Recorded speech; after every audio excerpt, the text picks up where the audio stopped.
Okay, you're good to go. I'm sorry. Okay. Hello and welcome to our PowerPoint presentation. I am Diana Montserrat and I am getting a major in healthcare administration. My name is Elizabeth Pliakos and I am a PTA student. Hi, I'm Danny McCoy and I am currently a pre-nursing student and I'm going to be starting in the nursing program this spring. So just a little bit about our project overall. So throughout the coursework that we've completed this semester and through our learning projects, we basically all came to a conclusion in terms of the best definition of what a servant leader is. And we all agreed that it's someone who's a servant first and the leader second. So we definitely kept this in mind throughout our project and coursework this semester. And we identified a population within the greater Des Moines area that we wanted to work with and felt a calling to serve. We then partnered with Habitat for Humanity. And basically our overall objective with that was to join in on their mission to help provide housing for people who are housing insecure. And through that, we were able to volunteer at a build site in the Restore. And I have a little video that we're going to show that provides a nice little introduction to all that is Habitat for Humanity. So give me just 1 second.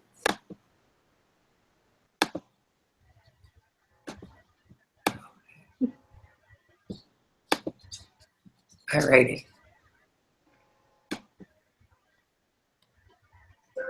Around the world, 1.6 billion people, roughly the population of China and the US combined, lack adequate shelter. Habitat for Humanity has a vision of a world where everyone has a decent place to live. We believe in this vision because we know shelter is about more than 4 walls and a safe, secure, adequate, affordable home changes lives. A home helps people stay healthier. A home helps children do better in school. A home helps people feel safe and secure. A home helps families achieve financial stability and reach for new opportunities. A home helps break the relentless cycle of poverty. Habitat works toward our vision in multiple ways. We help families construct, rehabilitate, or preserve their homes. We provide shelter-focused technical assistance, including legal help, financial literacy training, and construction advice and training.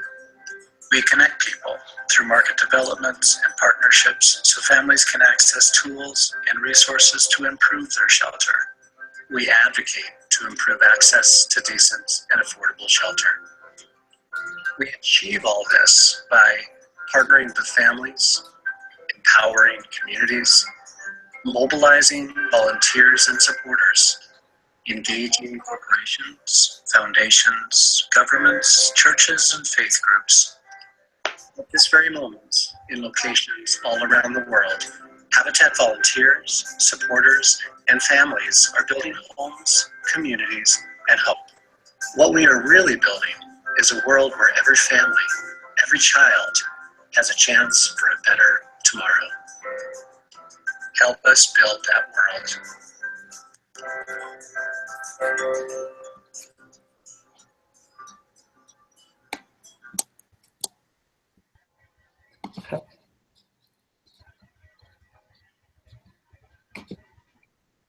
Okay, awesome. So a little bit about Habitat for Humanity and their mission in addition to what was already mentioned in the video. So overall, their mission, they state as, we believe that everyone everywhere should have a healthy, affordable place to call home. More than building homes, we build communities, we build hope, and we build the opportunity for families to help themselves. And throughout our project, we help support this mission, as previously mentioned, by volunteering at the Restore, which basically they accept donations and then resell those items, which then use those funds to go back and give the community and to support their projects. And then one of our members actually volunteered at one of the construction sites, which was actually physically being on site and helping to construct a home for a family in need. So a little bit about the history of Habitat. Habitat was funded in 1976 by Millard and Linda Fuller. They originally got the idea from somebody named Clarence Jordan at a place called Arms in 1965.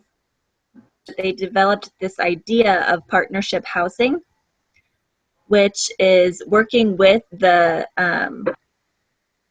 citizens in the community to build affordable shelter. After that, the Fullers traveled to Zaire, where they continued this idea of partnership housing and they really implemented it. To the United States in 1976, they created Habitat for Humanity and have been working on building homes for those who need them since then. And that brings us to who they serve. They serve communities worldwide. Primarily, they're urban slums, and they can be communities that have suffered from disasters, as well as those just that aren't as economically inclined as others. There are 3 criteria for families that are a part of this and are accepted into receiving homes. And those criteria are the applicant's level of need, their willingness to partner with Habitat for Humanity, and their ability to repay mortgage through an affordable payment plan. They serve 70 communities in 1,400, or 70 countries in 1,400 communities in the US alone.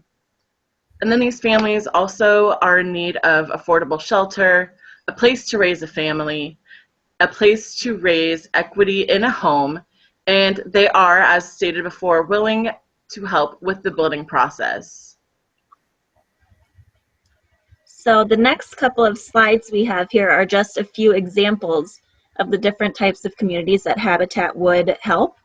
So we've got a photo of a community in the Dominican Republic and a photo of a community in Jordan, which were both taken from the Habitat website. And then on the following page, we have a series of row homes that Habitat updated in Washington, D.C. And then in the Philippines, there was a huge Habitat Day where they were just rebuilding tons of homes for the citizens there. So Diana and myself both volunteered at the Restore. I personally volunteered at the Euclid location. Diana, I'm not sure, you did the Euclid and? I just did the Urbandale location. Okay, so we got to experience both of the Restore locations in the greater Des Moines area. Both operate in much of the same way, accepting donations and then providing those items for purchase to the community. And each of the taken from those purchases then go on to further support different projects. And I know for the Urbandale location, it's very close to a Goodwill. And so the donations that were accepted at the Urbandale location were only those that you would find in a Home Depot store. People would bring beds and bed items, and we would not accept them there because they were so close to the Goodwill, and they did not want to take donations from Goodwill and take their business. So it was just only Home Depot, Home Department, Lowe's type items that were collected at the Urbandale location. And overall, we ended up being able to sign up to volunteer at the Restore just by going onto their website. They have a whole link dedicated to volunteer options, and it was super easy just to sign up on there. I know I had a few conflicts during the scheduling process, and I was able to reach out to our community partner, contact Tyler, and he was really flexible in terms of helping me work around my schedule. So it made for an overall positive experience, and they were clearly invested in us as volunteers and excited for us to be there. Okay. So then our next slide has to do with the construction site, which is where I did most of my volunteering. So you can either go to a home that they are working on and you can completely build the home from scratch. They also have a program that restores older homes. And for this, the public can sign up to volunteer from the website as well. So while you're on the construction site, the crew basically kind of throws you in with whatever task they have planned for that day. But one of the days I was there, we were mostly painting the inside of the house, and then we switched and did a little bit of the woodwork around the deck. And what was nice was that while we were there, the family was there as well, helping us paint and build the deck. And the woman who was actually moving into the home, her father was pouring the cement for the driveway and walk up to the back steps. So that was really nice of him to be there and donate some of his time as well. But overall, the staff was extremely welcoming, and if you weren't super experienced in any different aspect, I guess, of building, they taught you what you needed to know and walked you through it. And if you made a mistake, they were there correct you on it, because they wanted to build homes that were high quality and that would stand up over time. And they didn't want things to be done the wrong way to begin with. That way, the person moving into the home could have it for a long period of time. So, and then on the next page, we just got a couple of different photos. So the first one, we were inside painting most of the day, probably until after lunchtime. And then I took a couple photos of up front working on the driveway and the sidewalks. So throughout the course of our project, we kept a few goals in mind. The main one being that we wanted to be able to connect with our community and also with other volunteers. This included working with a diverse number of people in various populations, with our primary focus being our identified underserved demographic, and that would be the people who have highest need for housing. Overall, we wanted to be sure that we kept in mind Mercy's core values, as well as some of the things that we learned in our course relating to of a student leader. We definitely became more familiar with the Des Moines area. I know I've been away for a few years, and so it was kind of refreshing to get out and kind of expose ourselves to different demographics that we wouldn't normally interact with. And then for our future plans, I know through our discussions, we were each previously discussing about how we've developed as people and stepped out of our comfort zone and learned kind of how to manage our time due to being full-time employees, full-time students, and volunteering as well. And I know for us, we wanted to continue to work with Habitat for Humanity into the future. And I know for myself, the leader at the time, the manager, was very open and willing to having people come back and help, and was very encouraging at that point. There are other community partners as well that we can definitely team up with and work with. And I think this class has helped us realize how important it is to be a part of the community and to be a servant leader outside of a work setting and in a life setting, and just for the community, to show that you are a servant leader for those around you. We are going to make sure that we are finding time to volunteer. For myself, and I know for others, it was very important to learn how important it is to volunteer and how it changes the way you feel yourself to help others that are in need. And then it is a great way to be an example and encourage others to volunteer as well.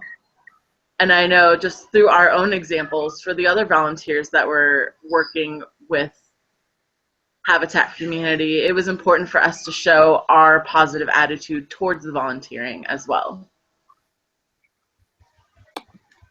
Okay, So then for this next section of the presentation, we're each going to go over our course learning statement, kind of what we learned and what we experienced while we were out at Habitat. So I would say the most important thing that I saw was that communication was definitely key to being a servant leader. You have to be able to listen to people when they approach you. You have to understand what they were telling you and make sure that you're asking questions if something didn't make sense or something didn't sound right. I also thought that it was important to be kind and approachable, whether you are the servant leader or you're someone doing the volunteering like we were, to ask questions or approach somebody if they were being kind and thoughtful and they weren't being judgy or anything like that. That I noticed was that there are many people who can be leaders, but not everyone has what it takes to be a servant leader.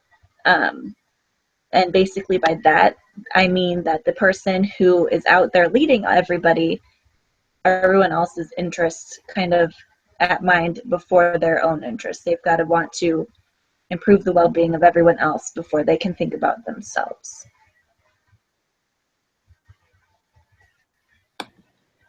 And my overall takeaway, I guess, from the course and from the servant learning project is very similar to what Libby just said. I think the biggest thing that stood out to me was an overall distinction between what it means to be a servant leader and to be someone who's in charge. And that's initially what I kind of came into the course thinking, was we're going to learn how to manage people and manage projects and just tell people how to get things done and be super efficient in that capacity. And that's definitely not what we learned in this course. And so again, just kind of identifying our definition of a servant leader. It's definitely that person who's a servant first and a leader second. And part of that overall is just having a genuine commitment to serving.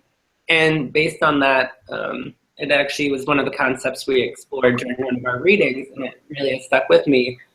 The servant leader is then naturally uplifted into their position of leadership by those they serve. And I thought that was probably the biggest and most profound takeaway in terms of the course content that I was exposed to throughout this course.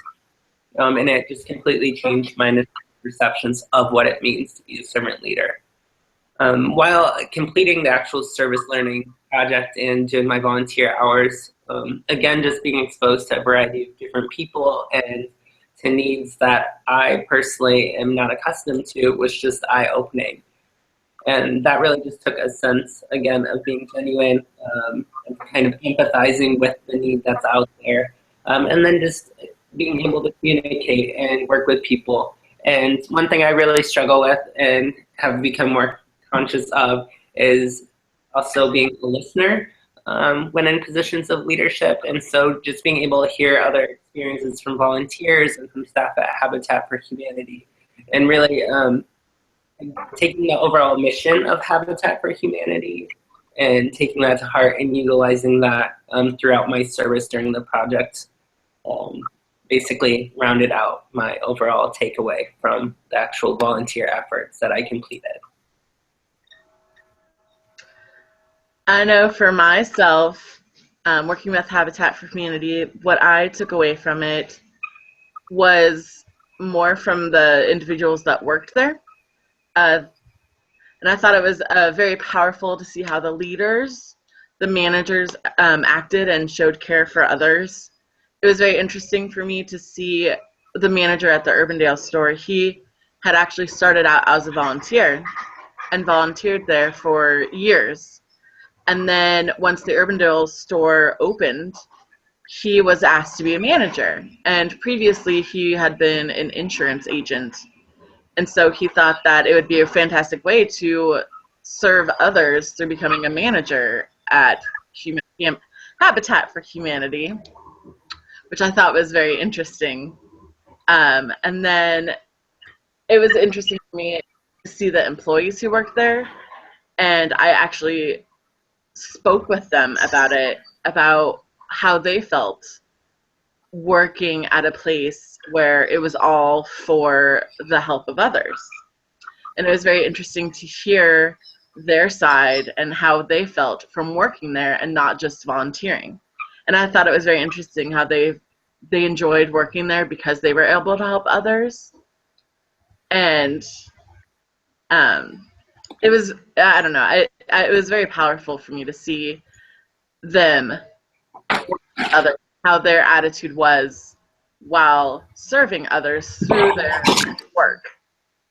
And they showed this through the way they accepted the donations, their working in communication with each other, and then the way that they worked with customers. And they showed how they cared about what they were actually doing there, and they enjoyed helping others develop, whether it was the people buying products, because they were helping them by providing a service at a discount for them, and then that purchase for them also helped the customers feel good that they were contributing to this company who helps others as well. So it was like a full circle. Everyone was helping each other, and it was very powerful to see. And I thought it was a great learning experience to see how others showed their own servant leadership skills as well as practice my own. I thought it was a great place to try and practice my servant leadership skills, and I was able to help the community that donated as well as who purchased, and it was a great feeling. And being able to be a leader for the other volunteers and help everyone feel comfortable was awesome. When I first walked in there, I was completely by myself, had no idea what I was doing, didn't know who was in charge, didn't know if I entered the correct door or where I was to go. And it was very interesting for me that a volunteer came over and gave me a tour while the manager was working with a customer that was donating. And so my first experience was just with another volunteer, not an employee, not the manager, another volunteer that stepped up and came over to help me get into the transition. And then during my time volunteering, that day and the other day I was there was another girl that had come, and it was her first time volunteering. And we clicked. I mean, it was as if we'd known each other forever. The employees were talking about how it seemed as if this girl and I had known each other our whole lives. And the employees there, we were all so friendly to each other. It felt like we had known each other. And it was just a great experience to see how everyone was working together and everyone was a servant leader. And I really enjoyed talking to the individuals who worked there and how they felt working for a company that was designed to help those in need get houses. And it was really cool to hear them discuss how they themselves worked with individuals who, like Libby said, were there to help get their own home. They were able to take in donations and sell things and work in the restore to get their own homes. It was really interesting to see, and I thought it was a very powerful experience to see how multiple people in multiple different ways were being servant leaders. For sure. And just in concluding our overall presentation, and to kind of reiterate what Diana just said, we did find the staff to overall be really courteous and professional. They were more than willing to coach us through a variety of different job skills and to best match us up with different jobs and tasks that met our skill sets, which was really nice, and allowed us to be able to serve in our fullest capacity. What was kind of cool to see was that through the combined efforts of both the volunteers and staff, we were able to witness firsthand the impact that those with a desire to serve have through that shared sense of purpose and commitment. We volunteered for just a few short days, but it was amazing to see the tremendous progress that was made at both the build site and the restore. And overall, it supported the mission in providing a renewed sense of opportunity for those that we were serving. So we did take the opportunity to reflect and review as a group and to go back over some of our initial goals. And we are very confident that we've successfully accomplished our initial objectives. We even identified a few impromptu goals throughout our actual volunteering time. We definitely want to continue to make it a priority to connect with other volunteers and with customers. in the future if we volunteer at Habitat for Humanity. We definitely did this while on site through both listening, processing, and just seeking to further understand the needs of the individuals within each of the respective locations. We all made sure to approach this project with a shared mindset, and that was really just to conduct ourselves in a genuine, respectful, and a servant leader like mentality. And that way we were able to ensure the overall quality of the service that we were offering, as well as to maintain an overall amiable partnership with Habitat for Humanity. Let's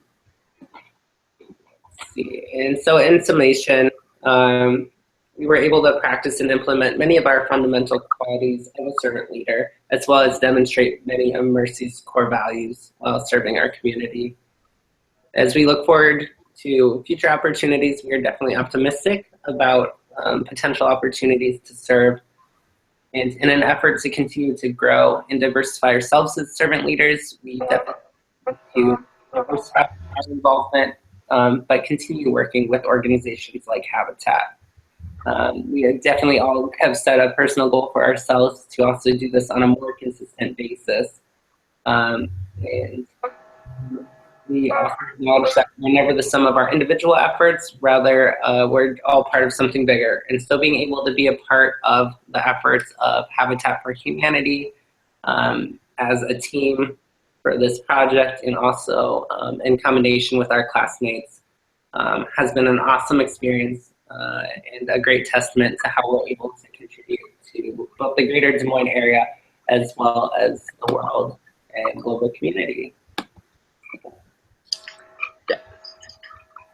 I know for myself, I can't wait to even just donate to that location and purchase items as a continued way to help. All right, well. All right. Oh, thank And you. then, yeah, thank you for taking the time to watch our video. And then I will be the one to upload the link to the Dropbox. So thanks again. Thank you. Thanks.